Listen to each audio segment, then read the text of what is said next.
Hey there, creepy peeps, and welcome to another Dissecting the Macabre video. Today we're going to be talking about Blood Feast.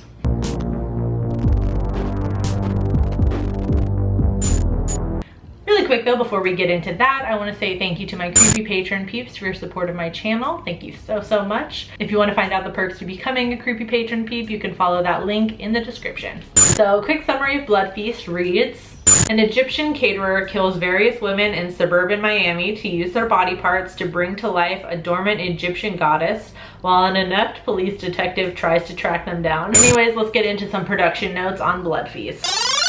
Alright, so as all of you guys probably know, or if you didn't, you saw it on the movie info card, this movie was created by Herschel Gordon Lewis, who is now known as the father of gore, for very good reason. Prior to his making Blood Feast, Lewis had previously quit his teaching job to pursue a career in filmmaking, and he had directed several nudie cutie films prior to this.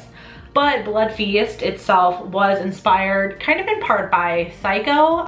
Lewis saw the movie and kind of lamented the fact that most of the gore was post-murder.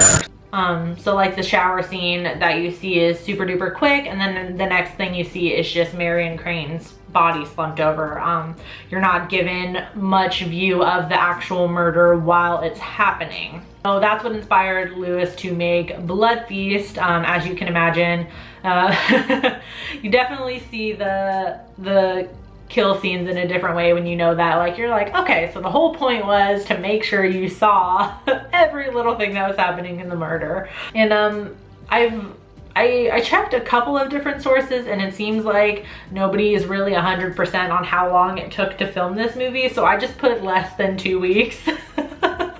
Because I've seen sites that have said 9 days, sites that have said 7 days, sites that have said 10 days, and even one site that claimed it was filmed in 4 days. I don't know how accurate that is. That seems super quick. I mean, less than 2 weeks also seems super quick as well, but you know, less than 2 weeks seems awesome. And it was filmed on location in Miami. All right, so now let's get into the themes and analysis of Blood Feast. Right, so you actually thought there was going to be themes and analysis of Blood Feast. Cool. Anyways, let's move on to the reception and influence. Sorry, but seriously, like, I would love to read an analysis of Blood Feast. Like, somebody just taking this movie completely seriously. That would be awesome. If anyone knows of any articles like that, please link them to me in the comments.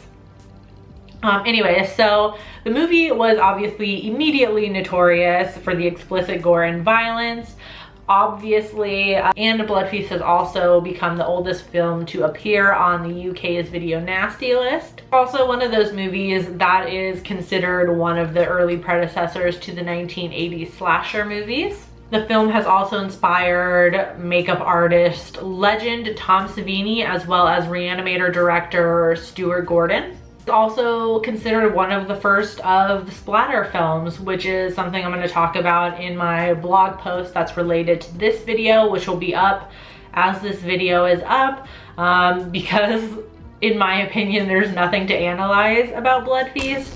I'm going to talk more about the history of the splatter film and how it relates to Blood Feast, as Blood Feast is one of the early versions of the splatter film.